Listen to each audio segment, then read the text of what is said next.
Oke, sambil nunggu kita ngobrol dulu deh. Oke, thank you. Sudah mulai. Nah, sambil mulai nih, boleh di next dulu ya. Sambil kita obrolin soal topik siang ini, kita kan bakal ngomong tips untuk perusahaan. Kita akan melihat gimana sih caranya kita bisa mendukung atau menghindari adanya stres finansial buat karyawan. Tapi teman-teman di sini sebelumnya ya, aku mau nanya dulu dong, stres finansial buat karyawan tuh kelihatannya seperti apa sih? Ada nggak yang mau open mic atau yang mau taruh di chat box? Kayak gimana sih kelihatannya kalau stres finansial buat karyawan?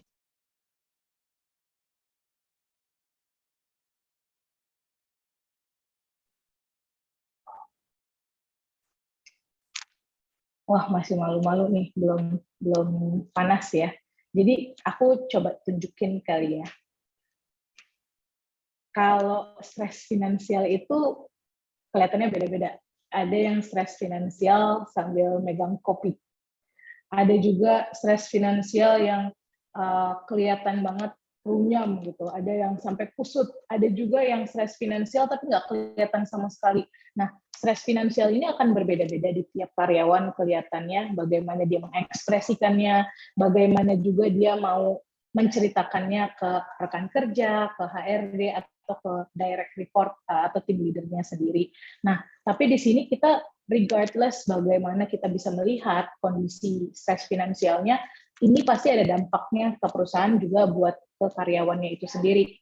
Kalau secara garis besar ya, Mbak Mimin boleh di next ya. Kalau secara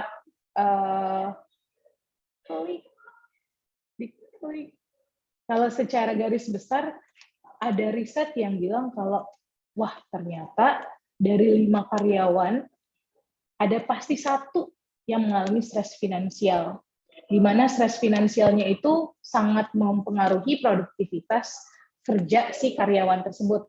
Yang jelas produktivitasnya sangat-sangat menurun ya, di mana yang biasanya untuk produktivitasnya itu dia bisa fokus sama kerjaan, dia harus mikir, aduh dalam 20 hari ada utang gede banget harus dibayar, dapat duit dari mana ya, atau aduh ini anak udah mau masuk TK, tapi belum ada kelihatan bagaimana plan atau bagaimana pundi-pundinya bisa direncanakan biar bisa menopang atau membayar kebutuhan edukasi buat anaknya tersebut. Nah, karena adanya penurunan produktivitas, ini kan pasti jadi sebuah cost ya, atau sebuah biaya tersembunyi nih bagi perusahaan.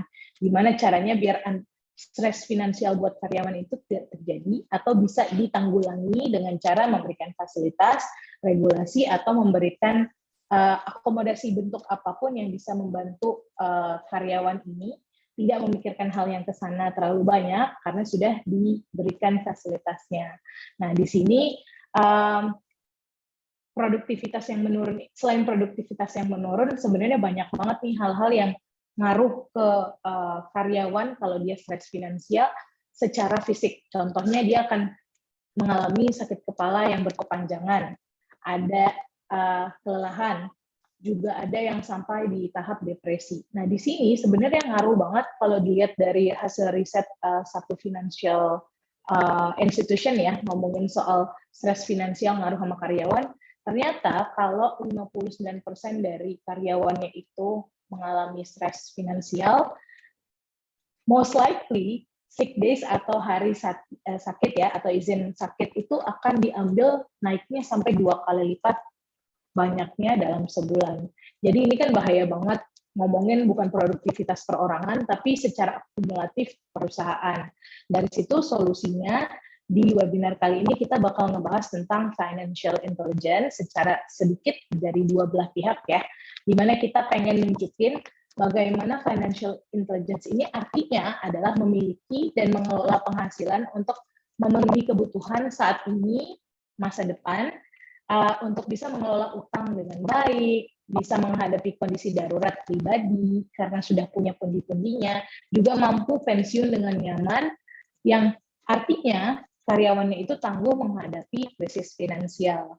Nah, tapi emang kita nggak bakal ngebahas semuanya kali ini, tapi kita bakal ngambil 2 point of view Dari satu, Mas Febri Setiawan dari VP Partnership-nya Gaji Gesa akan membawa bagaimana sih anti-stress finansial, seperti apa atau produk atau possibility apa yang karyawan bisa punya agar bisa tidak stres secara finansial. Dan yang kedua, Mas Kara Aji atau Mas Aji dari Head of Marketing-nya Accurate bakal ngebahas tentang perusahaan bisa apa sih untuk ngebantu biar karyawannya itu nggak stres secara finansial.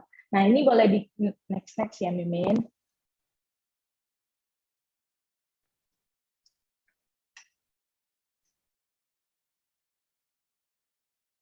Nah, di sini dua point of view tersebut diharapkan bisa bantu teman-teman ngelihat perspektif yang berbeda ketika kita ngomongin soal stres finansial, karena ada solusi yang bisa diambil sama karyawannya sendiri, ada juga solusi yang akan diambil oleh perusahaan untuk membantu karyawannya. Next lagi, Min.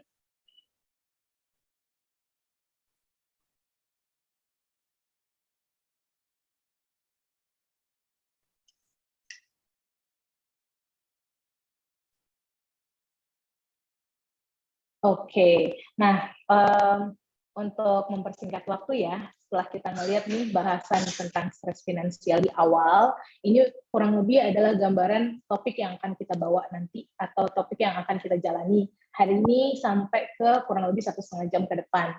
Boleh next. Nah, dari sini kita akan bawa sekaligus kenalin dua speaker kami hari ini. Yang pertama ada next Mas Febri Setiawan, VP Partnership dari Gaji Gesa. Tapi sebelumnya kita ada penjelasan singkat tentang background, apa sih Gaji Gesa atau solusi apa sih yang bisa menjadi revolusi siklus gajian buat kesehatan finansial karyawan. Silakan.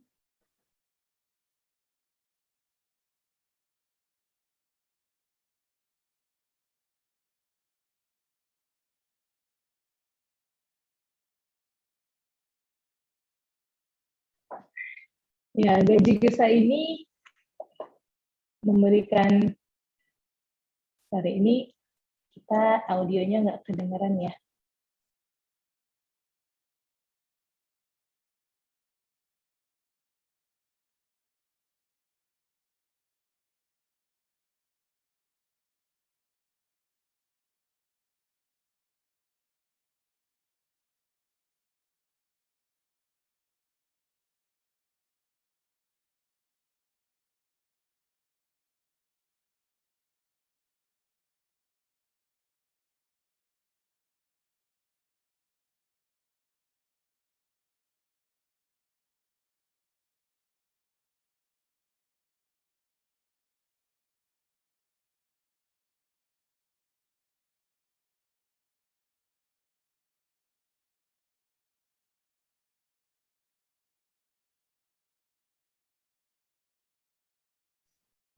Oke, thank you. Nah, itu ada video yang sayangnya audionya belum masuk nih. Sambil Mimin coba lagi nanti, aku mau ngenalin dulu soal Gaji Gesa. Boleh di next dulu ya, Ben. Nah, kalau untuk Gaji Gesa sendiri adalah platform kesehatan finansial yang khusus diadakan atau dibuat untuk pekerja, mau itu pekerja kerah biru atau pekerja karyawan di kantoran nih. Nah, di sini aku undang Mas Febri Setiawan yang merupakan salah satu karyawan pertama di Gaji Gesa, di mana dia akan cerita bagaimana bisnisnya bisa jadi solusi dan bisa jadi revolusi buat siklus gajiannya karyawan, dan bagaimana siklus gajian itu akan ngaruh sama kesehatan finansial atau anti-stres finansial buat karyawan.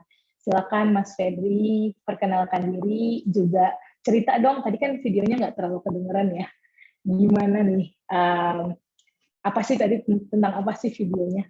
Hai Mas Febri. Halo Afifa, thank you ya. Thank you juga untuk teman-teman yang udah hadir di sesi ini. Sebelumnya mohon maaf kalau misalnya memang ada sedikit technical issue yang happen, tapi mungkin saya menggunakan kesempatan ini untuk meringkas sedikit video yang ada sebelumnya gitu. Jadi sebenarnya Gaji Gesa sendiri, kita melihat saat ini di Indonesia banyak sekali karyawan, especially di kondisi pandemik seperti ini, yang mengalami kondisi finansial mendadak di mana misalkan di pertengahan bulan mereka ada tagihan, ataupun mungkin mereka di kantornya ada yang terkena COVID dan mereka mesti melakukan tes antigen ataupun PCR, banyak sekali kebutuhan mendadak yang datang tiba-tiba gitu. Nah, kita melihat bahwa saat ini di Indonesia belum ada solusi yang tepat nih untuk menutupi kebutuhan-kebutuhan mendadak seperti ini. Dan juga sekali sebenarnya menjadi satu buah kebiasaan yang sudah berjalan lama, jadi dianggap itu sebagai sesuatu yang normal, tapi sebenarnya ada membawa beberapa perspektif lainnya yang sebenarnya kalau kita explore lebih lanjut, itu akhirnya tidak memberikan pemahaman atau literasi edukasi finansial yang terbaik untuk karyawan, karena memang kebanyakan dari teman-teman karyawan sendiri juga mungkin belum mendapati modul-modul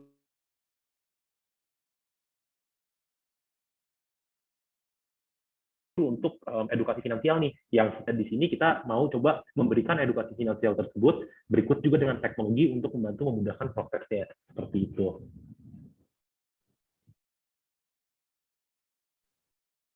Oke, nice. Thank you Mas Fedri untuk penjelasannya. Ada apa sih tadi di videonya ya? Nah, aku punya pertanyaan nih. Ngomong-ngomong soal stres finansial, sebenarnya kalau dari perspektifnya Mas Fedri dan Gaji Gesa ya, yang sering ngelihat dan sering ngomongin soal stres finansial karyawan, bagaimana sih dampak buruknya akan stres finansial pada karyawan ini yang berimbas kepada perusahaan? Oke, thank you Afifa. Itu sebenarnya pertanyaannya relevan sekali ya. Jadi kalau kita ngomong mengenai stres finansial, sebenarnya stres finansial sendiri ini kita akan bagi menjadi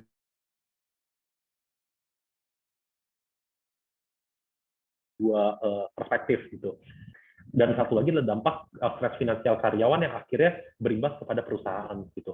Jadi kalau misalkan dampaknya ke karyawan sendiri, sebenarnya ketika memang karyawan mengalami kondisi stres finansial, di mana berdasarkan data kita melihat 1 dari 5 pekerja itu mengalami stres tersebut, itu akan berimbas pada fokus karyawan tersebut pada saat bekerja. Jadi pada saat bekerja yang tadinya harusnya fokus dengan output yang dihasilkan, akhirnya karyawan tersebut memiliki stres di mana mereka bagaimana saya bisa melunasi pembayaran A ataupun pembayaran B, ataupun bagaimana saya bisa melakukan pembayaran yang akan jatuh tempo di 2-3 hari ke depan.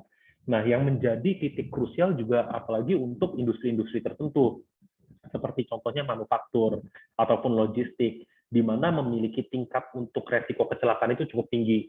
Jadi dirasa fokus karyawan sendiri itu untuk bekerja dirasa sangat penting. Nah, akhirnya ketika memang karyawan memiliki stres financial, itu akhirnya bisa berimbas kepada produktivitas yang dihasilkan dan juga keselamatan karyawan itu sendiri gitu.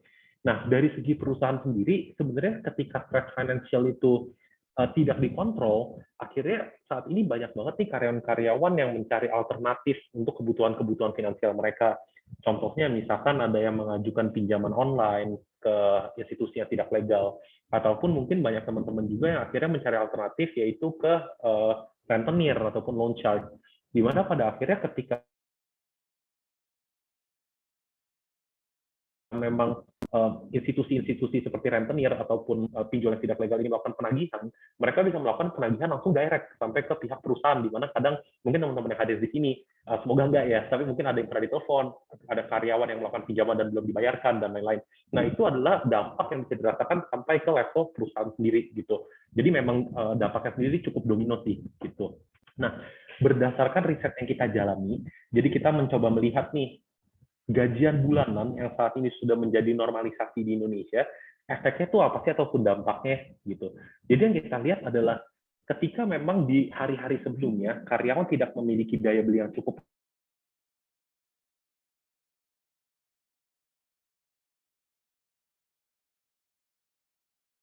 di rekeningnya karena mungkin sudah terpakai habis di tanggal 25 gitu misalkan karyawannya gajian ya. Nah, nanti tiba-tiba di tanggal 25 itu langsung ada sejumlah nominal yang cukup besar masuk ke rekening mereka yang sebelumnya itu tidak ada. Nah, ini yang kita sebut sebagai payday billionaire effect, di mana karyawan tersebut merasa di hari gajian tersebut mereka memiliki kapasitas daya beli yang lebih tinggi dibandingkan hari-hari sebelumnya. Nah, imbasnya apa nih sebenarnya dari payday billionaire effect? Yang paling sering kita lihat ya, yang paling sering kita lihat mendekati tanggal gajian, teman-teman tuh nanti pada nanya, kita mau makan-makan di mana nih? Atau toko A, toko B lagi ada diskon nih, belanja yuk gitu. Karena konotasinya mereka merasa bahwa pada hari tersebut mereka memiliki daya beli yang sangat besar gitu. Nah, makanya berdasarkan studi kita melihat 43% dari gaji karyawan itu biasanya sudah terpakai di 24 jam pertama. Dan juga 81%-nya itu dia sudah habis di 7 hari pertama. Makanya nanti karyawan akan terpaksa untuk hidup 3 minggu ke depan hanya dengan 12% sisa gaji mereka. Di mana dirasa tidak cukup. Akhirnya makanya kenapa mulai snowball effect-nya banyak karyawan yang mencari alternatif finansial gitu. Nah, yang kita lihat dari perspektif gaji Gesa adalah kalau kita bisa mendatarkan chart ini, jadi ketika memang karyawan butuh karena bisa akses gajinya, nah kita bisa menghilangkan efek yang kita sebut sebagai payday billionaire effect juga. Kita mau membahas nih mengenai produktivitas karyawan dengan dan juga setelah menggunakan EWA sendiri gitu.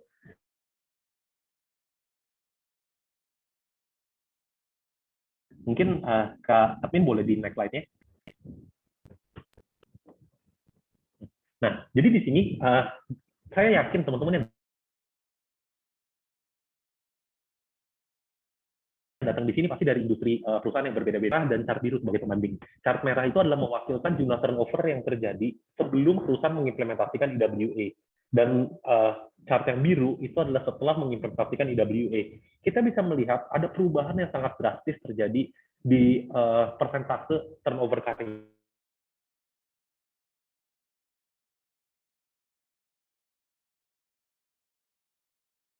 karyawan. Kenapa? Karena balik kemungkinan karyawan tersebut untuk pindah-pindah perusahaan juga. Karena mungkin di perusahaan A, dia sudah tidak happy, karena ketika memang mereka kebutuhan darurat, perusahaan mungkin belum bisa bantu. Gitu. Akhirnya karyawan tersebut memiliki tendensi untuk pindah ke perusahaan lain. Satu. Kedua, ada juga mungkin yang terjadi di mana karyawan tersebut merasa malu. Karena ada proses penagihan dari individu-individu tertentu, seperti rentenir dan lainnya, yang melakukan penagihan langsung ke karyawan tersebut di pabrik ataupun bahkan di kantor. Akhirnya karyawan tersebut secara malu terpaksa harus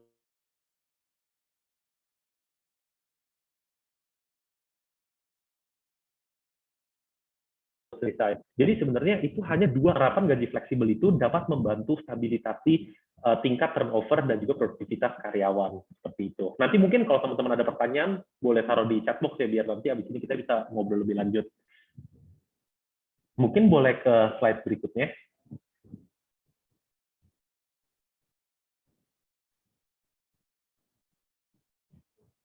Oke. Nah, jadi sebenarnya gaji Gesa tuh apa sih gitu. Nah,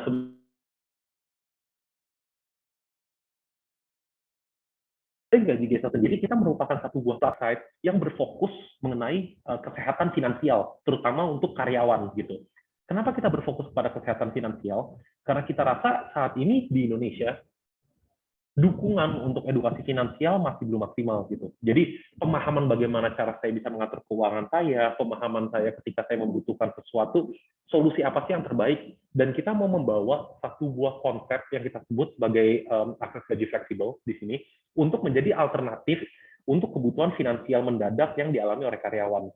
Jadi ketika yang sebelumnya, kalau kita bilang di tahun-tahun sebelumnya, ketika karyawan butuh dana darurat, mereka secara basic punya 4 opsi gitu. Antara mereka mengajukan kasbon ke perusahaan, tapi kan balik lagi, tidak semua perusahaan menyediakan kasbon. Apalagi di kondisi bisnis saat ini, banyak perusahaan yang harus survive, mungkin mereka tidak memiliki opsi kasbon tersebut. Opsi kedua adalah karyawan akan mengajukan pinjaman ke bank. Tapi sayangnya banyak sekali karyawan di Indonesia yang secara status itu underbank, di mana mereka tidak memiliki kapabilitas untuk mengajukan pinjaman ke bank. Jadi akhirnya dua opsi sudah gugur nih, sisa dua opsi lagi. Opsi yang ketiga adalah karyawan akhirnya mencari pinjaman dari pinjol. Dan yang keempat adalah akhirnya ke rentenir gitu. Mungkin saya gratifikasinya dari segi resiko gitu ya.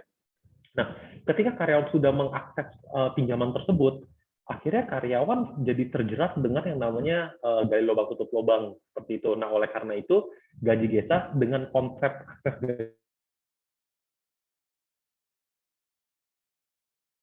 gaji fleksibel, kita mau memberikan opsi lain, atau mana karyawan tidak berhutang, melainkan saat ini karyawan dapat mengakses modal mereka sendiri ketika mereka perlu, agar karyawan bisa secara real time mengakses upah harian mereka gitu. Nah, mungkin boleh di slide berikutnya.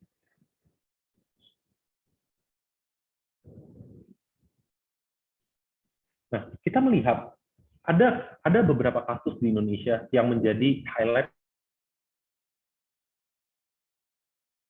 ataupun sorotan kita, yaitu ataupun kebutuhan kesehatan. Misalkan contoh ada anggota keluarga yang harus dibawa ke rumah sakit. Itu adalah satu buah kejadian yang sangat membutuhkan akses finansial darurat gitu. Jadinya itu tidak bisa menunggu, proses pembayaran administrasi rumah sakit harus langsung dilakukan. Oleh karena itu kita rasa dengan memberikan akses gaji fleksibel ini dapat membantu masalah kebutuhan primer dari karyawan tersebut dan juga tanggung jawab finansial yang mencakup kebutuhan bayar listrik, bayar air, kontrakan, cicilan. Faktor ini bisa ditunda, tapi ketika penundaan itu terjadi, nanti akan ada bunga yang muncul, dan juga akhirnya kredit scoring-nya jadi tidak bagus. Oleh karena itu, dengan adanya fitur akses gaji fleksibel, di mana karyawan dapat mengakses upah ataupun hak mereka sendiri ya di sini, secara real time, mereka bisa menutupi kebutuhan-kebutuhan mereka secara instan. Dan juga ketika misalkan di sini ada teman-teman yang mungkin udah berkeluarga, suka belanja ke supermarket, nah terus lagi ada diskon, misalkan kemarin minyak lagi harganya tinggi, terus tiba-tiba lagi ada sale, itu kita sebut sebagai gratifikasi instan. Jadi ada kemungkinan di mana ketika memang kita lagi jalan-jalan di luar dan kita mau melakukan satu buah transaksi yang dapat menguntungkan kita, tapi karena memang finansialnya belum ada di kita, akhirnya kita tidak bisa mengeksekusi kebutuhan tersebut. Dengan adanya akses gaji fleksibel, kita saat ini memiliki buying power yang bisa kita kontrol untuk melakukan transaksi yang dapat menguntungkan kita pada akhirnya. Gitu. Nah, ini ada 3 vertikal dibanding banyak lagi faktor-faktor lainnya yang mungkin kalau saya jelaskan bisa jadi mundur nih sesinya. Gitu. Nanti mungkin kalau teman-teman ada pertanyaan ataupun mungkin ada contoh kasus atau ada yang biar nanti kita bisa ngobrol. Nah, di slide berikutnya ini, kita mau menunjukkan satu buah actual case study yang kita temui pada saat kita membangun gaji Gesa. Jadi waktu itu kita sempat ngobrol oleh Pak Edi, tentunya namanya disamarkan ya dengan use case, di mana Pak Edi memiliki 2 anak dengan 1 istri. Pak Edi ini berpenghasilan 5.500.000 per bulan. Dan menurut Pak Edi sendiri, sebenarnya 5.500.000 itu cukup untuk memenuhi kebutuhan keluarga Pak Edi. Tapi yang menjadi masalah adalah Pak Edi digaji 5.500.000 di akhir bulan. Rumahnya itu di pertengahan bulan. Nah, karena kurangnya pemahaman finansial dari Pak Edi, akhirnya Pak Edi tidak memiliki perencanaan finansial yang baik. Seringkali pada awal bulan ataupun minggu kedua, gajinya Pak Edi itu sudah habis terpakai. Dan akhirnya pada saat kontrakan datang untuk melakukan pembayaran, Pak Edi tidak memiliki kapasitas finansial tersebut. Akhirnya Pak Edi harus mencari alternatif. Again, karena Pak Edi adalah karyawan, di mana Pak Edi tidak memiliki akses untuk melakukan pinjaman ke bank pada saat itu, Pak Edi harus mencari alternatif yaitu rentenir, di mana dengan rentenir tersebut, Pak Edi dikenakan bunga sampai dengan 1% per hari. Nah, oleh karena itu kita percaya bahwa dengan gaji Gesa, mengutamakan fitur akses gaji fleksibel kita ini, gaji Gesa dapat membantu untuk menghilangkan stres finansial karyawan karena semuanya bisa dikontrol oleh karyawan itu sendiri. Dan juga yang kita percaya adalah di sini kita bisa mempromosikan kebiasaan-kebiasaan yang lebih baik untuk karyawan tersebut terapkan ke kehidupan esoknya gitu. Jadi ketika besoknya karyawan ada kebutuhan, mereka sudah mulai terbiasa untuk mengontrol kapasitas harian mereka dan semua transaksinya dapat dilakukan secara real time gitu. Nah, saya rasa ini adalah satu buah terobosan teknologi baru yang dapat membantu secara global untuk teman-teman karyawan di Indonesia.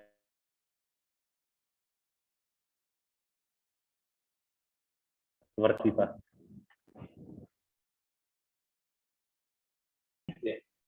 Oke, thank you Mas Fedri buat penjelasannya sangat-sangat komprehensif. Nah, Mas Fedri jangan kemana-mana dulu, karena aku ada satu pertanyaan tambahan nih.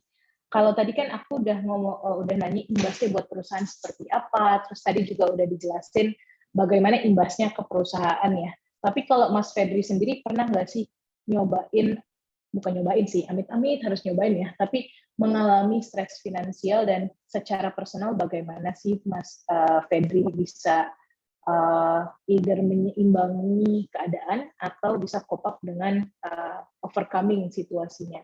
Ini pertanyaan dariku ya, teman-teman yang mau tanya silakan ditaruh di kolom Q&A. Jadi setelah sesinya Mas Fedri kita bisa mulai jawab pertanyaan dari teman-teman. Silakan Mas Fedri buat jawabannya. Thank you ya, Viva. Sebenarnya kondisi ini bukan kondisi yang indah untuk diingat ya, tapi kalau untuk saya pribadi sebenarnya sekitar 3 tahun yang lalu, sebelum di kantor sebelumnya saya sempat mengalami kondisi di mana waktu itu cukup unfortunate ya. Jadi saya lagi di tol, lagi berkendara di kecepatan yang cukup tinggi lah ya, di sekitar 80-100 km per jam, terjadi tabrakan beruntun gitu.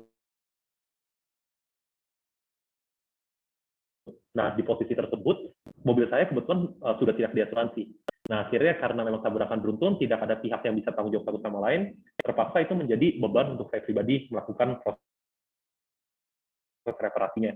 Waktu itu habisnya cukup finansial saya kurang baik gitu, karena memang habis melakukan beberapa transaksi lah sebelumnya untuk masa depan saya juga. Jadi pada saat itu, belum ada nih teknologi yang memungkinkan saya untuk mengakses penghasilan saya untuk melakukan pembayaran ke bengkel reparasi tersebut. Akhirnya kantor sendiri juga waktu itu belum memiliki akses kasbon.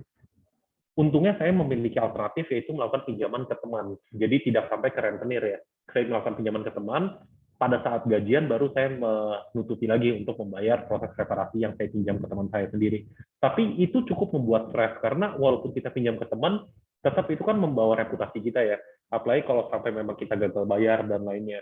Makanya pada saat awalnya Gaji Gesa dibentuk di Oktober 2020, pada saat saya mendengar visi Gaji Gesa dan memahami overall dari konsepnya, saya langsung agree untuk join di Gaji Gesa dan membantu produk ini agar produk ini bisa memberikan imbas yang lebih positif lah untuk teman-teman di Indonesia. Itu sih. Makanya saya rasa masalah kebutuhan finansial itu bisa datang di semua kalangan masyarakat, mau sorry to say, misalkan dari yang paling bawah sampai dengan masyarakat yang secara ekonomi mungkin diasumsikan sudah stabil gitu. Karena namanya masalah itu kita nggak pernah tahu kapan datangnya. Dan tujuan dari produk seperti Gaji Gesa ini sebenarnya kalau saya sebagai pengguna juga waktu itu, saya melihatnya ini sebagai safety net lah, ataupun ini sebagai asuransi. Ketika memang ada sesuatu yang tidak diinginkan terjadi, at least, saya punya nih solusinya, yaitu akses gaji fleksibel. Jadi saya nggak usah repot-repot mencari alternatif finansial lainnya. Mungkin itu sedikit pengalaman dari saya pada saat mengalami stres finansial. Oke, thank you sharingnya Mas Fedri. Kelihatan ya, berarti stres finansial tuh bukan cuma karena utang, tapi juga banyak banget hal-hal yang berhubungan dengan dana darurat. Nah, contoh dari Mas Fedri tadi bisa jadi gambaran bagaimana stres finansial itu akan ngaruh bukan cuma ke personal issue, tapi juga ngaruh ke urusan kantor nih, atau urusan pekerjaan. Oke, thank you Mas Fedri buat sharing dan penjelasan yang sangat-sangat detail tentang perspektifnya Gaji Gesa ke stres finansial karyawan. Nah, dari sini kita bakal melanjutkan pembahasan kita dari perspektif yang berbeda nih. Kalau tadi udah dari karyawan, sekarang kita akan ada ke teman-teman Accurate. Aku mau undang dong Mas Aji, alias Mas Baskara Aji, Head Marketing dari Accurate, yang akan bawa perspektif gimana cara menanggulangi stres finansial karyawan dari solusi untuk perusahaan. Halo Mas Aji, selamat siang. Halo, siang Mbak Viva, siang teman-teman semua. Iya, Mas Aji boleh dong kenalin diri dulu, terus dari situ kita bakal bahas, kita ada video Accurate ya yang mau disorotkan, baru kita akan bahas solusi apa sih atau pandangannya Mas Aji tentang topik kita bakal seperti apa. Silakan Mas.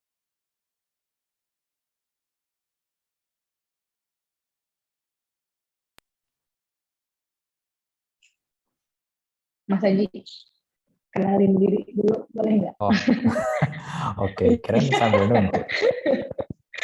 Ya sambil menunggu ya teman-teman, saya Aji dari Accurate. Jadi memang saya sebenarnya akan lebih sharing dari sisi sudut pandang perusahaan, gitu ya. Tadi menarik sekali sih. Sebenarnya sudah di-share Mas Fedri. Mau di-play dulu? Apa aku lanjut?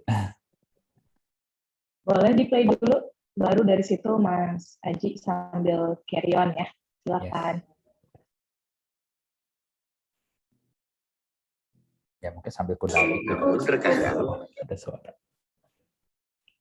Memiliki bisnis yang terus berkembang adalah impian setiap pemilik bisnis. Namun terkadang banyak kendala yang harus dihadapi. Seperti kesulitan mengetahui untung atau rugi, mereka penjualan hingga berjam-jam, atau kebingungan mengurus berbagai laporan secara bersamaan. Sekarang, dengan satu software, semua menjadi mudah. Accurate Online adalah software bisnis terlengkap yang dapat membantu berbagai jenis dan skala usaha. Buat dan kirim invoice dengan mudah, tak ada lagi piutang yang terlewatkan. Anda berjualan online di berbagai marketplace, impor penjualan dari marketplace langsung ke dalam Accurate Online. Setiap ada transaksi pembelian atau penjualan, maka inventory akan update secara otomatis. Urus ribuan stok bukan masalah lagi. Jangan lupa juga catat semua biaya yang Anda keluarkan. Ini Anda bisa memantau bisnis secara keseluruhan dengan cepat dan mudah lewat dukungan lebih dari 200 laporan instan. Hemat hingga 80% waktu Anda. Kini, Anda dapat lebih fokus pada pengembangan bisnis tanpa khawatir lagi. Karena dengan Accurate, bisnis jadi mudah. Kunjungi accurate.id dan coba gratis selama 30 hari.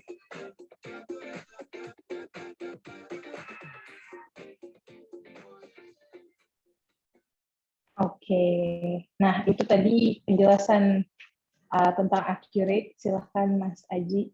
Ya, Sebelum mulai kenalan, sambil cerita ya Mas ya, nanti bagaimana sih pandangan Mas Aji tentang karyawan yang stres finansial, dan Mas Aji udah pernah mengalami atau belum sih?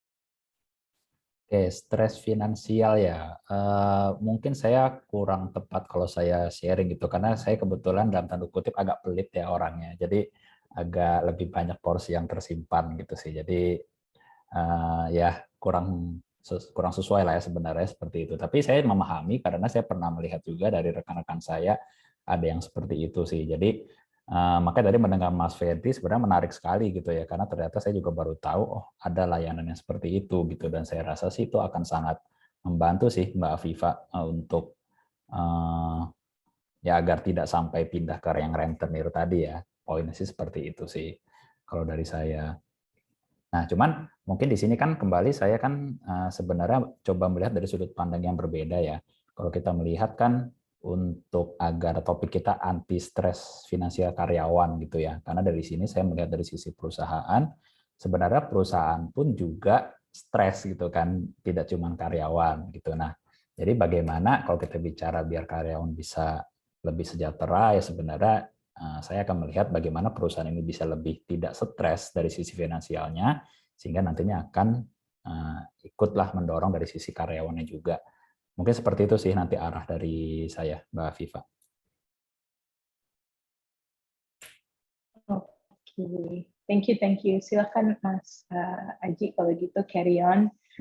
Solusi apa sih yang kira-kira bisa dilihat atau dijadikan referensi oleh perusahaan untuk menghindari atau mengakomodasikan biar ini perusahaan tidak menambah beban stres finansial atau bisa menghindari adanya stres finansial buat karyawannya? Silakan Mas Aji. Oke, ini dari Mimin akan share atau gimana? Betul, tinggal di next aja ya, Men. Oke, jadi thank you Mbak Viva. Jadi sebenarnya ada seperti yang saya sampaikan gitu ya, perusahaan pun juga sebenarnya kan mengalami stres gitu ya dari sisi finansial. Nah, hal apa aja sih yang biasanya membuat perusahaan stres? Itu sebenarnya biasanya ada beberapa poin gitu ya. Tapi beberapa yang saya lihat adalah satu dari sisi kesulitan gitu ya, mereka tidak tahu. Mereka kan mungkin bisnis sudah berjalan ya berbulan-bulan gitu, bertahun-tahun, tapi mereka bisa aja ya ada yang nggak tahu untung apa rugi sih bisnisnya gitu. Mungkin tahu untungnya tahu untung gitu, tapi nggak tahu untungnya berapa, atau rugi nggak tahu ruginya berapa.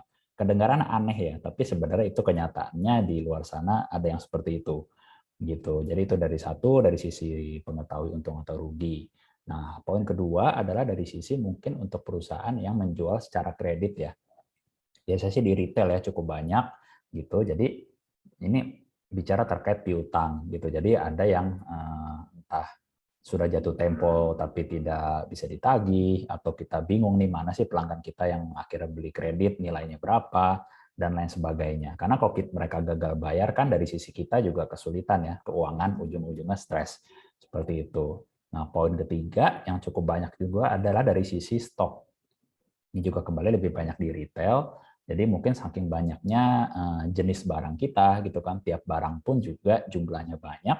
Nah, di sini pun juga bisa jadi terjadi ada namanya stok mati ya. Nah, kalau kita bicara stok yang sudah lama nggak terjual-jual, itu kan sebenarnya ada uang perusahaan di sana kan. Uang mati di sana ya akan membuat menjadi ya stuck juga di situ. Jadi perusahaan bingung nih mau diapain nih stok itu, karena sebenarnya ada banyak uang di sana. Seperti itu. Jadi itu beberapa contoh stres dari sisi perusahaan ya. Nah, tapi sebenarnya untuk mengatasi 3 hal tadi, sebenarnya bisa solusinya adalah dengan rutin melihat laporan keuangan. Nah, cuman kendalanya adalah dari sisi pembuatan laporan itu menjadi masalah berikutnya lagi gitu ya, karena banyak sekali waktu yang harus dikeluarkan oleh perusahaan itu ataupun dari sisi karyawan yang mengerjakan dalam membuat laporan keuangan ataupun apalagi urusin perpajakan ya, kan apalagi ini bulan April udah pada kalang kabut nih nyelesain pajak perusahaan. Seperti itu sih. Jadi ini adalah masalah yang saling terkait sebenarnya. Nah, makanya saya akan coba share lah beberapa tips yang mungkin bisa dilakukan sih dari sisi perusahaan. Seperti itu. Boleh di next, Min? Oke, jadi sebenarnya poinnya oke.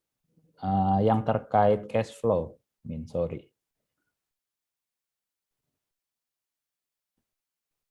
Boleh dilanjut, lanjut. Oke, jadi poinnya adalah tentang pengelolaan cash flow ya, pengelolaan cash flow dengan baik. Tadi kan juga sebenarnya di materinya Mas Fedri juga ada terkait cash flow dari sisi karyawan. Nah, tapi sebenarnya dari sisi perusahaan pun cash flow ini menjadi hal yang penting gitu, karena mungkin cukup banyak ya baik kita sebagai karyawan ataupun business owner, kebanyakan kita fokusnya omset, naikin sales itu kan seperti itu. Nah, cash flow menjadi hal yang kadang suka dilihat dipandang sebelah mata gitu. Padahal cash flow ini adalah hal yang sangat penting ya, karena hidup matinya perusahaan kita juga akan terlihat dari situ gitu ya, karena itu kan ya nyawanya lah, sama seperti karyawan gitu kan tadi kita bicara. Kalau cash flow-nya tiba-tiba mandek, udah mulai ini kan berpikir ya sampai kayak tadi lah harus ke rentenir dan segala macam. Nah, kalau itu terjadi dengan perusahaan juga sebenarnya akan berbahaya. Nah, bagaimana caranya? Ya poin pertama tentunya kita tingkatkan uang yang masuk gitu kan. Paling simpel ya, tingkatkan penjualan. Paling simpel sebenarnya, tapi sebenarnya tidak semudah itu. Tapi poin kedua adalah tadi dari bicara soal pengelolaan piutang.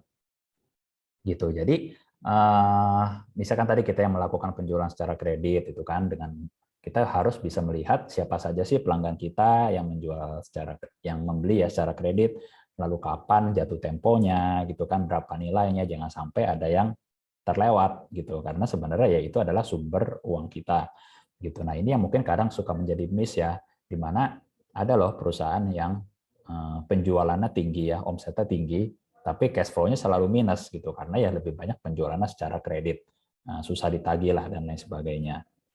Itu dari sisi piutang ya, pengelolaan piutang.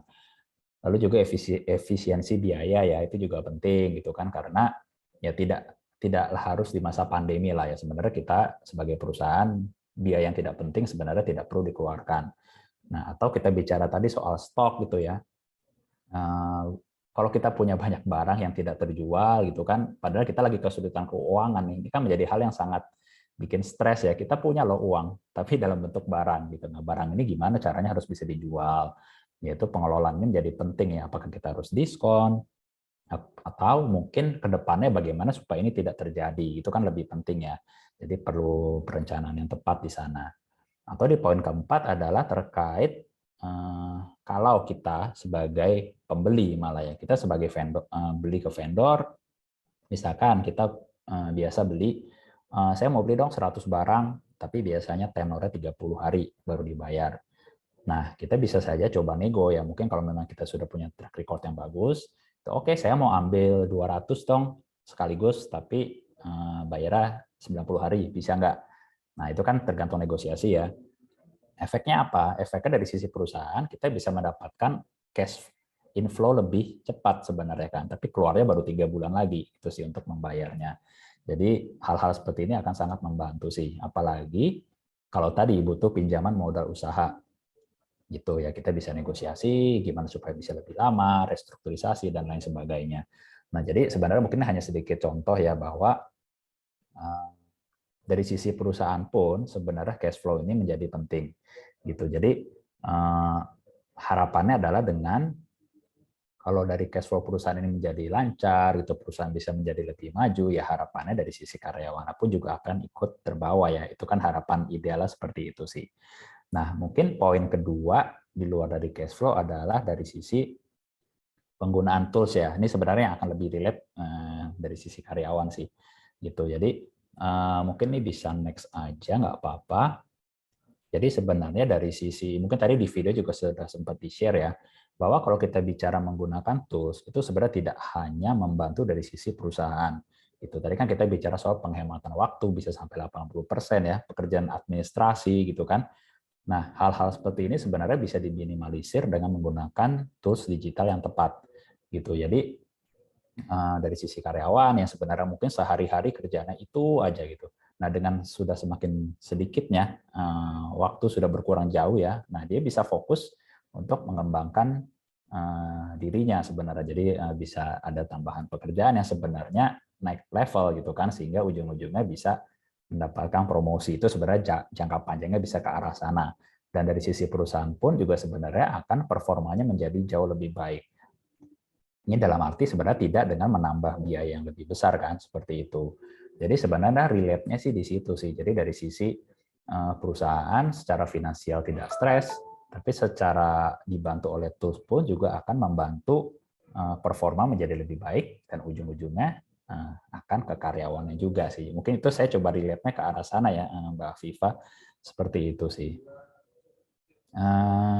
Ya mungkin sementara sampai situ dulu. Nanti mungkin kalau kita mau lebih mengenal tentang Accurate, kita bisa coba lanjut di sesi tanya jawab, Mbak Viva. Yes, oke, Mas Aji, thank you nih. Aku ada satu pertanyaan lagi sebenarnya.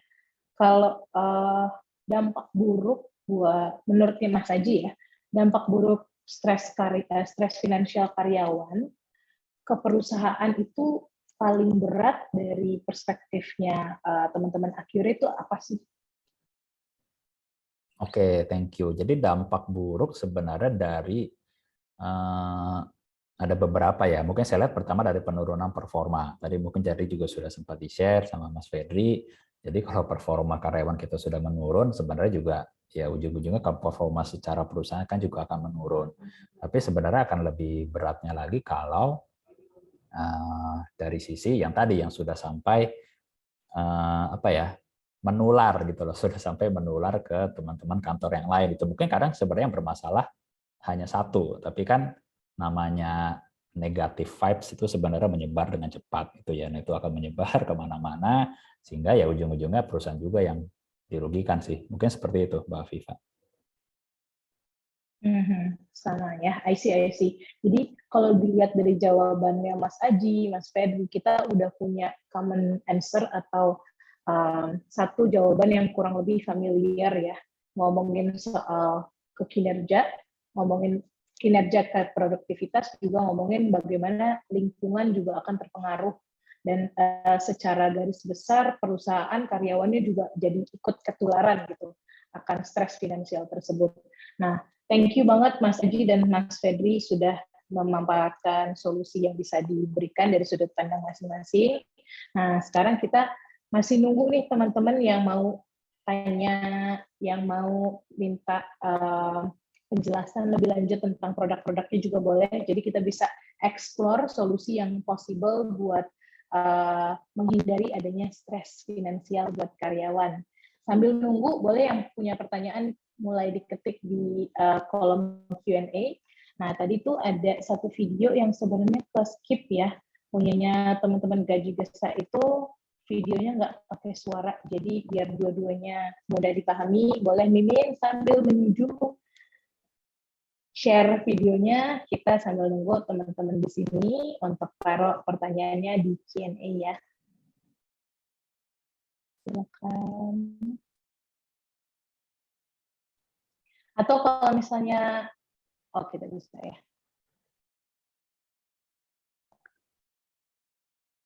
Oke, sambil nunggu, mari kita tonton video.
Oke, nah itu dia tadi video penjelasan tentang gaji desa. Sayang sekali nih videonya, suaranya masih belum keluar, kayaknya masih nunggu hilal nih, sambil nunggu lebaran kapan ya datangnya.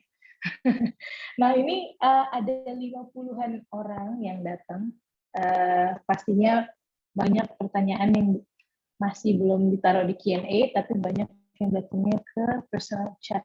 Thank you, but masih ditunggu ya kalau di Q&A. Aku mau mulai dari pertanyaan dulu ya, Mas Aji dan Mas Fedri. Pertanyaan yang paling mendasar dari topik kita hari ini.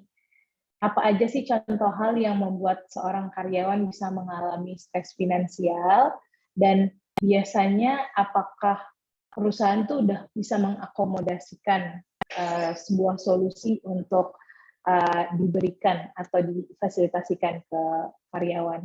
Boleh dari Mas Aji dulu kali. Oke, ini contoh harus dari pengalaman apa gimana? Bisa case-nya dari teman-teman Accurate punya klien, atau kalau ada pengalaman pribadi juga nggak masalah, Mas. Oke, jadi kebetulan sih saya memang teman saya pernah cerita juga di tempatnya gitu. Jadi contohnya memang sejalan lah ya tadi yang di-share juga Mas Fedri. Jadi memang ya di sebelum akhir bulan itu kan sudah ada apa kebutuhan gitu ya. Nah, tapi memang dari sisi karyawan sebenarnya suka nggak enakan lah kalau harus minta gitu kan ke perusahaan itu tapi kadang terlihat itu loh sebenarnya dari sisi atasannya melihat nih kok kayaknya ada yang beda ya dari karyawannya, misalkan pulangnya maksudnya jadi apa ya, terlihat lah biasanya jadi pulang aja harus tenggo-tenggo terus, maksudnya sebenarnya tenggo bukan masalah tapi yang biasanya nggak begitu jadi begitu, terus ada sering salah dan lain sebagainya. Nah pas ditanya ternyata ya memang begitulah, ada sedikit kesulitan keuangan dan pada akhirnya ya memang kebetulan dari perusahaannya memang menyediakan kasbon. Nah dari situ sih sebenarnya tersolve ya. Tapi kan itu kebetulan karena perusahaannya menyediakan itu. Tapi memang kalau itu nggak disediakan ya rasanya memang jadi kesulitan tersendiri sih buat si karyawan itu. Mungkin gitu Mbak Viva.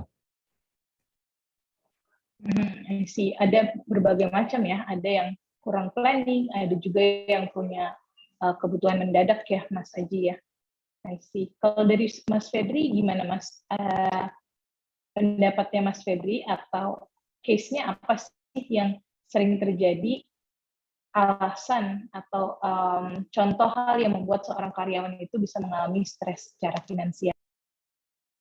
Oke, thank you Asfa. Tadi kayaknya Mas Aji udah jelasin secara garis besar nih. Cuman mungkin saya coba masuk dari perspektif yang lain lah ya. Jadi mungkin saya ambil contoh case yang udah happen beberapa kali juga dari partner-partner yang ada di desa gitu. Ketika kita berada di kondisi saat ini, kondisi pandemik gitu, sebenarnya ada preferensi yang muncul dari masing-masing kelompok karyawan. Ada kelompok karyawan yang merasa nyaman untuk udah mulai work from office gitu.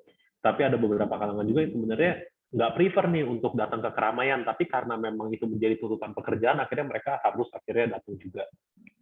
Mungkin itu bisa disebabkan oleh beberapa faktor lah, tidak ada yang benar, tidak ada yang salah. Mungkin ketika seseorang tinggal sendiri, mungkin mereka lebih anak muda, lebih santai.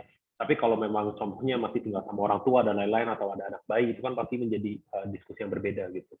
Ada beberapa case di mana karyawan ataupun mungkin di sini contohnya yang terjadi buruh pabrik. Ketika kita ngomong buruh pabrik itu satu lokasi 700 karyawan, 500 karyawan, 1000 karyawan. Ada satu aja yang terdeteksi positif COVID. Semua harus melakukan tes gitu. Dan tidak semua perusahaan itu memberikan budget untuk healthcare ataupun untuk melakukan pengecekan. Karena zaman mungkin tahun kemarin biaya cek antigen aja kan, antigen yang sekarang di 99.000, zaman dulu kan mungkin masih 200 lebih gitu. Nah, dengan kapasitas pendapatan buruh-buruh ataupun teman-teman kita yang lain, nominal tersebut tuh sebenarnya cukup besar gitu. Nah, akhirnya ketika memang hal tersebut muncul secara tiba-tiba, itu akan memberikan dampak stres finansial yang langsung dirasakan oleh karyawan. Karena saya nggak cuma cek saya sendiri nih, tapi saya harus cek istri saya, harus cek anak saya yang tinggal satu rumah untuk menjaga keselamatan kita semua gitu. Itu contoh yang lebih ekstrim. Tapi untuk contoh-contoh yang lebih simpel, mungkin teman-teman yang di sini yang udah berkeluarga ngalamin juga. anak-anak sekolah, anak-anak SD, tadinya mungkin nggak perlu punya laptop nih. Mereka paling pinjam laptop kita kalau misalkan mau main dan lain-lain. Tapi karena sekarang school from home, kita mesti kerja online juga, anak-anak sekolah online juga. Terpaksa lah saya mesti keluar capital tambahan untuk beli laptop. Di mana laptop tersebut mungkin nggak langsung dibeli secara tunai, mungkin bisa masuk ke installment kartu kredit, ataupun mungkin bisa ada program-program cicilan lainnya, tapi itu menjadi additional expense yang muncul di cash flow-nya karyawan tersebut. Nah, ketika kita ngomong additional expense yang nggak di-plan, dan ketika itu terjadi ada tanggal jatuh temponya, di situ stres finansial menurut saya biasanya mulai muncul gitu. Nah, solusi yang bisa diberikan oleh perusahaan sebenarnya apa aja? Ini tentunya pasti konteks yang paling simpel, kerjasama dengan gaji kita dan menggunakan accurate ya secara konseptual. Tapi mungkin secara konvensional yang perusahaan bisa lakukan adalah ada perubahan-perubahan yang terjadi. Sekarang ada yang namanya flexible benefit gitu, di mana benefit untuk masing-masing karyawan di structure sesuai dengan kebutuhan karyawan-karyawan tersebut gitu. Jadi budgetnya udah nggak dipos-posin, tapi dibikin lebih kayak whole fund yang nanti bisa digunakan oleh karyawan sesuai dengan kebutuhan mereka. Which is itu juga sebenarnya menjadi salah satu data point yang nanti bisa didapatkan dari gaji gesa sebenarnya. Makanya kenapa gaji gesa kita elaborate nggak hanya untuk membantu karyawan, tapi kita bantu juga untuk proses budgeting dan pemahaman dari si perusahaan mengenai kebutuhan masing-masing karyawan gitu. Ataupun mungkin opsi kedua seperti yang tadi Mas Aji bilang, paling gampang jika perusahaan tersebut memiliki budget untuk carbon. Tapi kalau kita ngomong carbon itu kan sebenarnya kan mengkonsumsi sebagian besar dari cash flow perusahaan. Karena di kondisi seperti ini juga nggak semua perusahaan nih punya bandwidth lebih untuk kasih carbon. Karena kan sekarang perusahaan lebih banyak yang di survival mode, gimana caranya saya bisa bertahan di kondisi seperti ini walaupun sekarang pandemik sudah menurun jauh, tapi kan kebutuhan itu masih ada. Gitu. Ataupun mungkin solusi yang paling terakhir adalah perusahaan tersebut biasanya memberikan gajian karyawan itu jadi per minggu ataupun per 2 minggu. Tapi tetap di situ pun akan mengganggu imbasnya ke cash flow perusahaan tersebut gitu. Jadi kalau misalkan alternatif yang bisa diberikan oleh perusahaan sebenarnya ada beberapa, tapi kalau misalkan kita mau ngomong simplified, pastinya kan dengan dukungan teknologi segala masalah kita harapkan bisa lebih simpel. Nah, oleh karena itu startup seperti Accurate, seperti Gaji Geta, kita hadir di sini untuk memberikan touch yang lebih efektif gitu sih, Afifah. Oke, thank you Mas Fedri. Nice. Tadi perspektif dari Mas Fedri adalah ditambah lagi zaman pandemi ya, ada tambahan masalah yang hadir mau nggak mau, mulai dari kebutuhan dadakan ke urusan kesehatan, ada juga yang harus bisa menormalisasi pendidikan dari rumah nih, atau aktivitas semua pendidikan yang harus ada dari rumah, jadi ada adjustment dalam bentuk aduh butuh gadget tambahan. Nah, bagaimana caranya selain pakai gaji gesa dan atau pakai Accurate nih, ada nggak sih solusi lain yang teman-teman kepikiran tapi mungkin belum dibahas? Kita bisa masih tunggu ya, Q&A box-nya masih open. Sambil kita nunggu, ada 2 pertanyaan masuk. Oh, ada 3. Kita mulai dulu deh dari pertanyaan dari Mbak Afini Razi. Kalau dari perspektif pelaku usaha sendiri yang selama ini butuh monitor keuangan lewat software kayak Accurate, selain elemen stok, cash flow, kira-kira apalagi kah yang juga bisa mendukung laporan keuangan yang lebih akurat? Nah, ini dari pertanyaannya sih kayaknya pasti banget Mas Aji yang harus menjawab nih. Silakan Mas Aji. Oke, terima kasih dengan Mbak Afini ya. Jadi kalau bicara laporan keuangan yang akurat gitu, jadi sama yang Accurate itu akurat. Jadi kalau bicara laporan keuangan sebenarnya dari Accurate sendiri kan memang sudah kita meskipun nggak ngerti accounting pun tinggal klik langsung jadi laporan keuangan gitu ya, itu siapapun juga bisa. Nah, cuma kalau bicara apakah hasilnya sesuai atau enggak itu kan sebenarnya tergantung dari apa yang kita catat gitu ya. Jadi menurut saya sih hal yang bisa kita lakukan tentunya adalah rutin melakukan segala macam pencatatan di perusahaan. Jadi dari penjualan, pembelian, pencatatan biaya itu semua harus rutin dicatat gitu, karena ya kalau itu enggak, itu kan sebenarnya data input untuk menjadi laporan ya. Kalau itunya aja misalkan kurang atau enggak benar ya laporan keuangannya tentu menjadi tidak akurat dan tidak menunjukkan kondisi perusahaan sebenarnya. Mungkin seperti itu sih. Jadi inputnya harus sudah benar, untuk outputnya sudah dihandle sama Accurate lah. Seperti itu kurang lebih, Mbak Viva. Nah, while we're at it ya Mas ya, ada pertanyaan juga dari Mas Ibrahim. Bagaimana Accurate sendiri hadir sebagai solusi untuk membantu cash flow perusahaan, dan bedanya apa sih Accurate sama kompetitor lain dalam memberikan solusi tersebut? Oke, jadi kalau kita bicara membantu cash flow perusahaan ya, kalau saya lihat sebenarnya yang paling mudah tentunya dari kembali ke soal laporan keuangan tadi, gitu. Karena problem perusahaan tidak menyadari cash flow-nya seperti apa karena memang tidak men-tracking seperti apa arusnya gitu ya. Nah di Accurate kan kita bisa tinggal lihat nih laporan arus kas tiap bulan, ataupun kita lihat historical ataupun forecasting beberapa bulan ke depan. Nah, itu menurut saya sih sudah akan sangat membantu ya. Kita bisa lihat, oke, misalkan di bulan Oktober ini kita akan kurang nih, misalkan minus, kita perlu tambahan modal. Nah, hal-hal seperti itu sebenarnya akan sangat membantu sih. Mungkin itu pertama ya, Mas Ibrahim.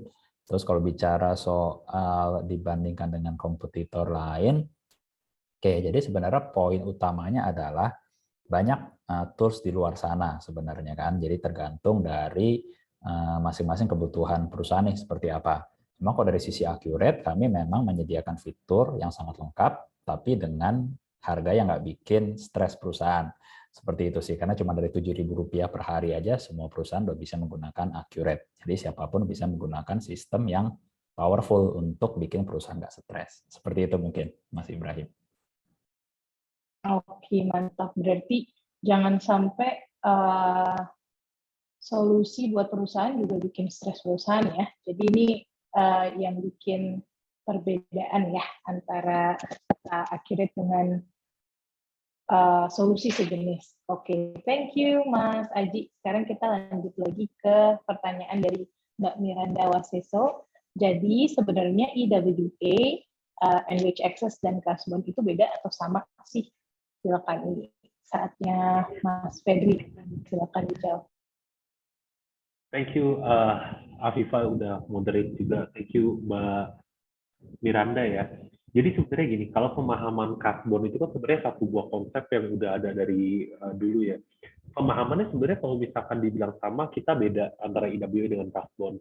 Pembedanya tuh apa sih sebenarnya? Kalau kita bilang Cashbone, itu kita bisa melakukan permintaan dana di luar dari kapasitas kita sendiri. Contohnya pemahamannya, misalkan karyawan gajinya 3 juta rupiah. Kalau kita ngomong Cashbone, bisa aja di minggu pertama karyawan tersebut udah mengajukan Cashbone ke perusahaan senilai 3 juta rupiah. Sebenarnya Cashbone itu adalah berhutang, karena kan 3 juta tersebut belum menjadi haknya karyawan itu sendiri. Nah, Cashbone masih underlie ke hutang, menurut kami. Kalau pemahamannya EWA, kita adalah Earned Wage Access atau akses gaji fleksibel, kita hanya bermain berdasarkan hak karyawan tersebut. Contoh, misalkan karyawan gajinya 3 juta rupiah. Nah, misalkan kita biar gampang kita prorata 30 hari, 1 hari berarti kan nominal karyawan tersebut 100.000. Kalau karyawan tersebut memiliki kebutuhan dana darurat di hari ke-7, maksimal yang bisa diakses oleh karyawan tersebut dari gaji Geta adalah 7 hari kali 100.000. Jadi hanya 700.000. Jadi di sini kita merubah pemahaman karyawan, akses hak harian dari karyawan itu sendiri gitu. Jadi benar-benar kalau secara struktural perbedaannya adalah kita ngomong EWA ataupun gaji Geta itu 100% bukan hutang, melainkan hanya teknologi untuk membantu mereka mengakses kapasitas harian mereka sendiri gitu. Nah, yang poin kedua adalah kalau kita ngomong Cashbone itu biasa sering sekali ditempelkan dengan non-teknologi ataupun pengajuannya masih pen and paper. Di mana yang menjadi masalah krusial adalah ketika di malam hari ataupun di hari libur karyawan memiliki kebutuhan dana tersebut gitu. Mereka kan nggak bisa ke kantor untuk melakukan pengajuan tersebut.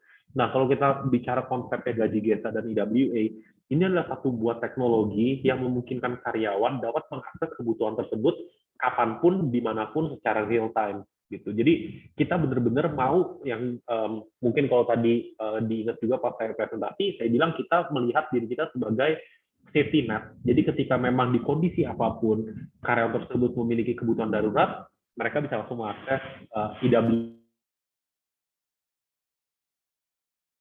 EWA ataupun gaji Getanya sendiri. Itu mungkin kita bisa elaborate lagi. Thank you, Mbak Miranda sama Afifa.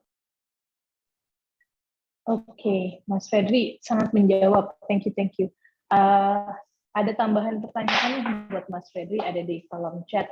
Ada dari Mbak Tamara, karyawan.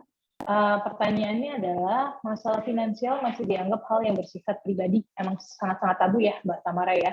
Nah, bagaimana cara perusahaan agar bisa membuat karyawan terbuka jika ada masalah finansial? Nah, silakan Mas Febri. Mas Febri dulu, baru dari situ ke Mas Aji kali ya. Boleh, thank you. Ini sebenarnya pertanyaan yang cukup umum di Indonesia datang karena memang konsep keuangan di Indonesia sendiri itu masih sifatnya tabu gitu. Karena kalau kita ngomong duit itu konotasinya takutnya jadi inisiasinya udah mau minjem dulu ataupun mungkin ada rasa malu nih ketika mau mengajukan hutang gitu. Sebenarnya kalau saya ngomong ini lebih dari segi culture sih, dan culture dari satu buah perusahaan. Transparansi itu harus dibangun agar karyawan satu sama lain bisa lebih terbuka kepada HRD, dan HRD ini sebenarnya saya rasa fungsi yang paling tepat juga adalah sebagai team people kan, di mana mereka bisa bantu menjawab kebutuhan-kebutuhan karyawan dari segi profesional maupun non profesional. Tapi menurut saya bagaimana caranya perusahaan bisa lebih transparan di luar dari membuat satu buah culture yang membutuhkan waktu yang lama adalah perusahaan harus menjadi welcoming party, ataupun perusahaan harus membuka tangannya untuk mengizinkan karyawan tersebut merasa nyaman untuk berbicara dengan perusahaan. Balik lagi, contohnya misalkan kalau perusahaan sudah memberikan fasilitas kasbon yang di-announce, itu memiliki kemungkinan karyawan bisa lebih nyaman untuk melakukan permintaan kasbon dibandingkan dengan perusahaan yang secara restriction kita nggak ada kasbon. Itu pasti karyawan mau mengajukan ke perusahaan aja udah ada temboknya. Tapi ketika perusahaan tersebut sudah bilang kita punya kasbon loh, nanti karyawan bisa melakukan pengajuan tersebut. Sama kan dengan adanya teknologi di sini, transparansi untuk karyawan tersebut bisa berdiskusi mengenai kebutuhan finansial dan lainnya bisa lebih mudah. Itu sih harapannya. Cukup menjawab nggak ya, Mbak Tamara?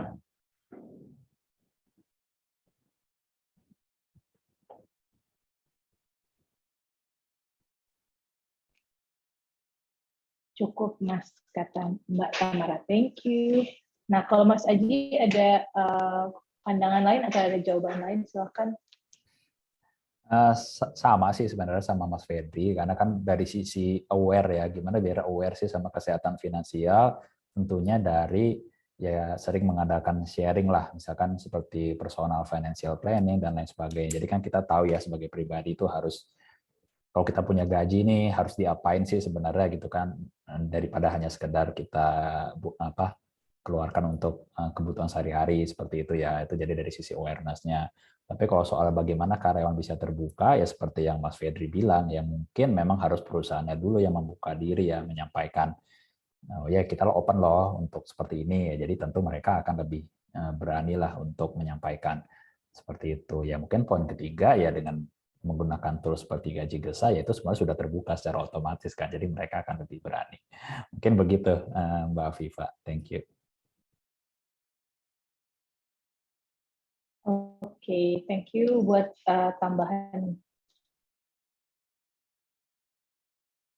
Oke, thank you buat tambahan jawabannya, Mas Aji.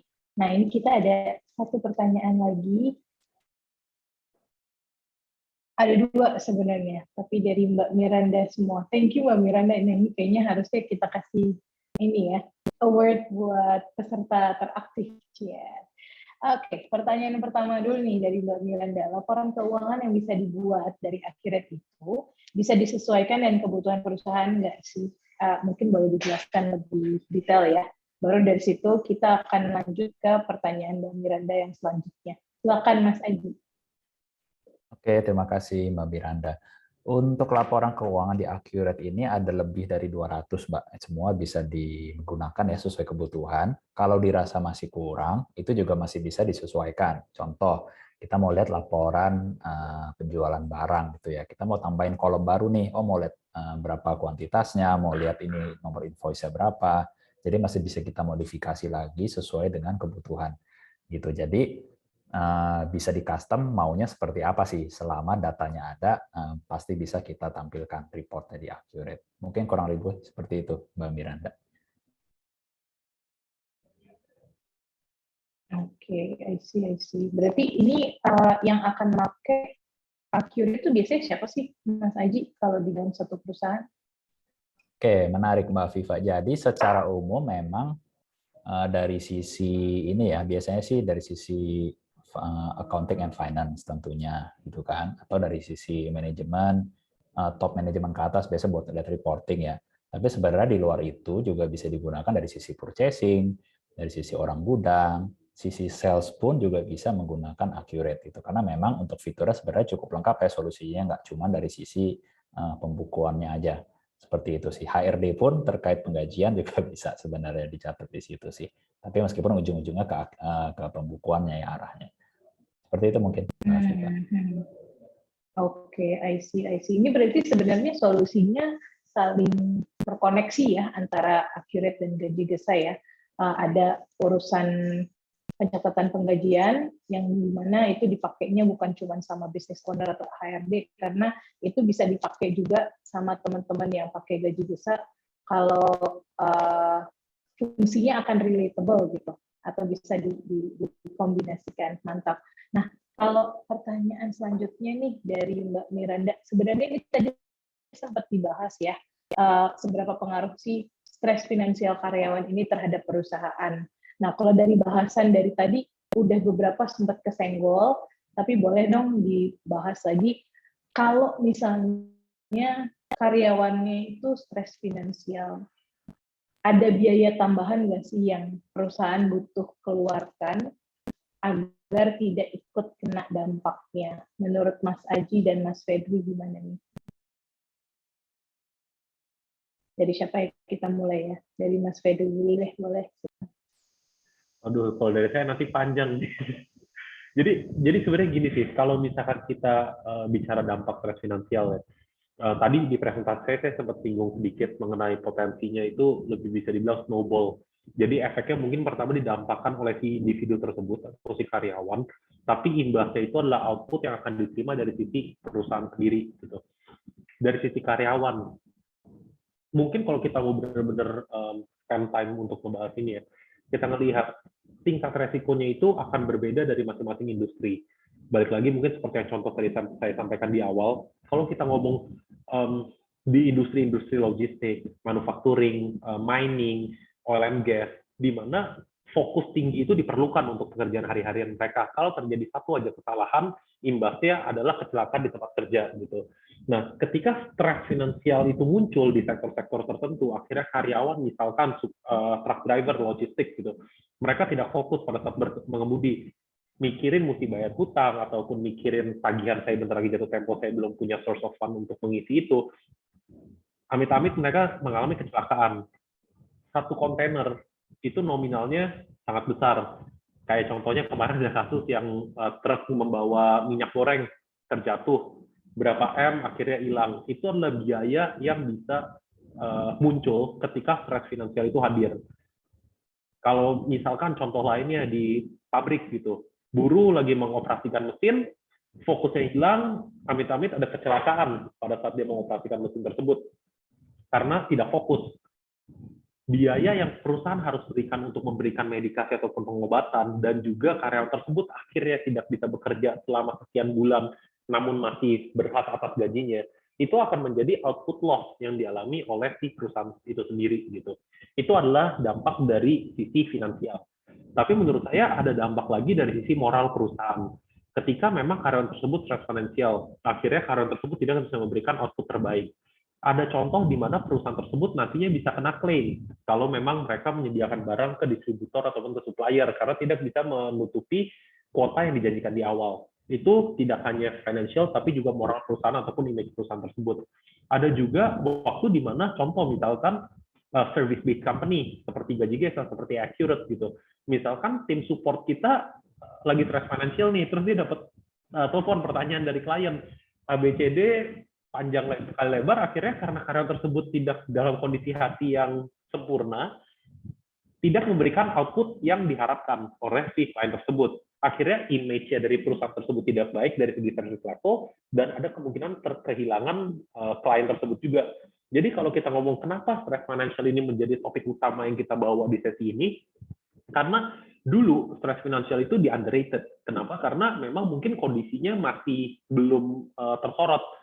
Tapi di kondisi seperti ini, stres financial itu makin muncul karena misalkan seorang ibu tadinya kerjanya ke kantor, sekarang dia harus kerja di rumah sambil ngurusin anaknya yang lari-lari, mungkin masih balita. Nah, itu kan mulai muncul tuh stres. Nah, muncul lagi kebutuhan stres financial karena kondisi sekarang pastinya kan dari segi ekonomi secara keseluruhan juga tidak semudah dulu. Sekarang kan pasti segala sesuatu lebih sulit dengan limitasi akses, dengan pandemi seperti ini. Makanya saya rasa imbasnya stres financial ini sendiri itu sangat panjang ketika memang mau dijabarkan dari segi finansial, moral, image, ataupun kesehatan mental dari karyawan dan perusahaan. Seperti itu. Oke, thank you pemaparannya Mas Fedri. Sangat-sangat insightful ya. Ternyata stress financial itu bukan untuk diri sendiri doang, tapi beban atau biaya buat perusahaan itu jauh lebih besar daripada yang kita bisa bayangkan. Kalau dari perspektifnya Mas Aji, gimana nih?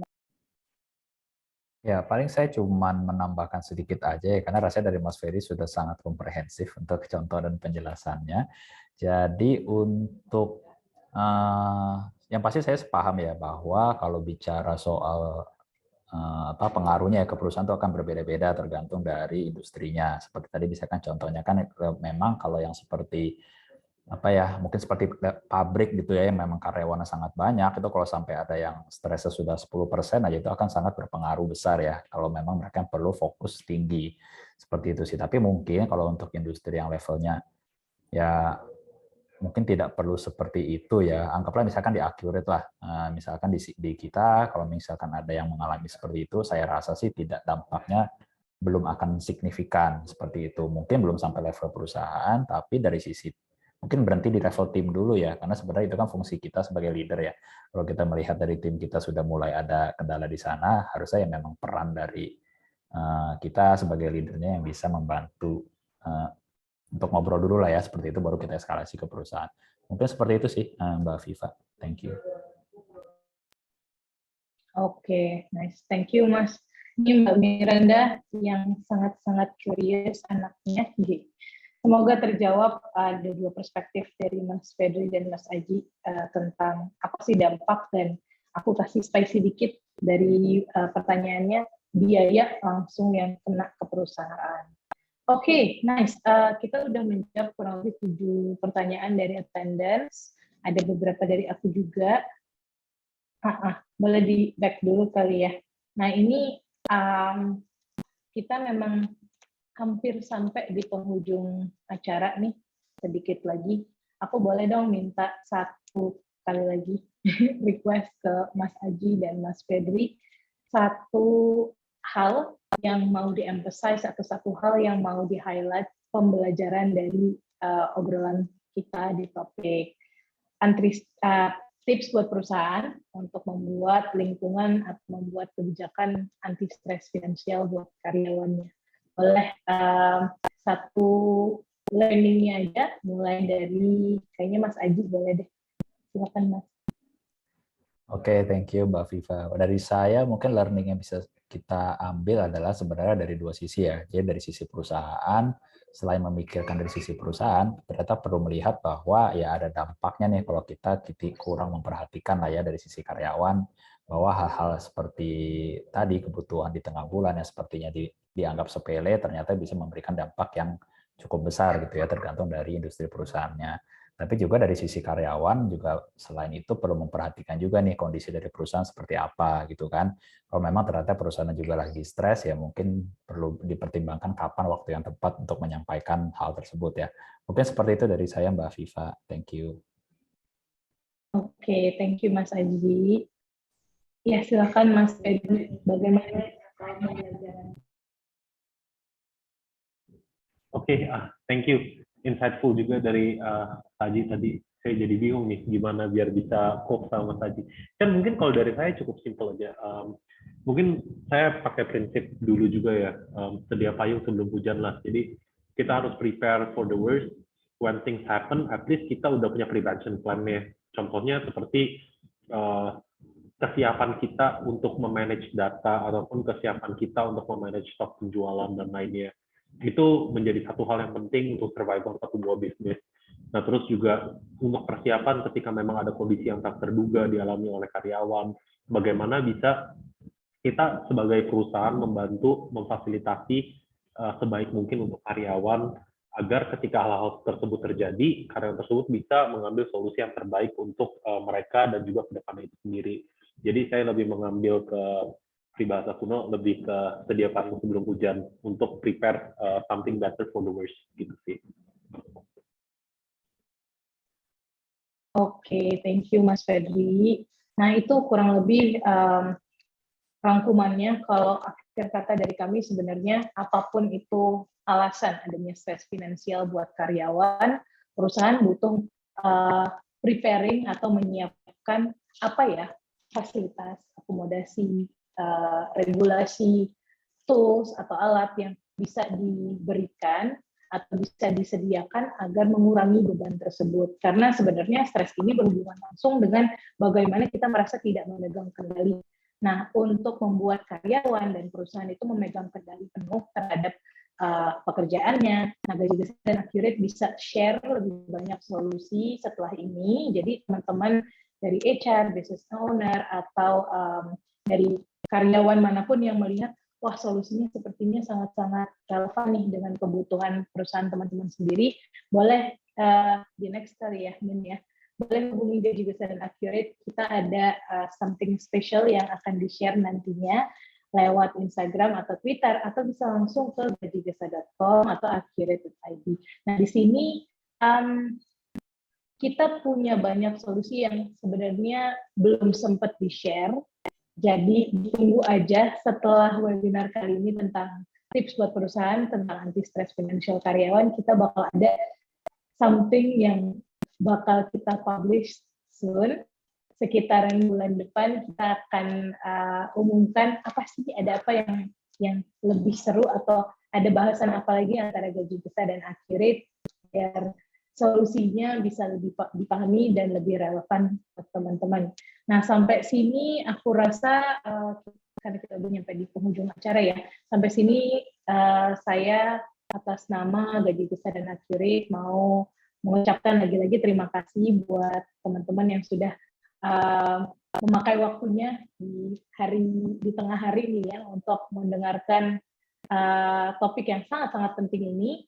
Juga mohon maaf bila ada salah-salah kata atau ketidaknyamanannya selama acara. Ditunggu yang mau reach out, feel free to reach out ke Gaji Geser dan Accurate, dan ditunggu juga di social media kami untuk pengumuman selanjutnya. Terima kasih lagi, selamat menunaikan ibadah puasanya bagi yang sedang menjalani, juga have a good day. Terima kasih semuanya. Thank you semua. Thank you Mbak Viva, Mas Fedri. Thank you. Mari.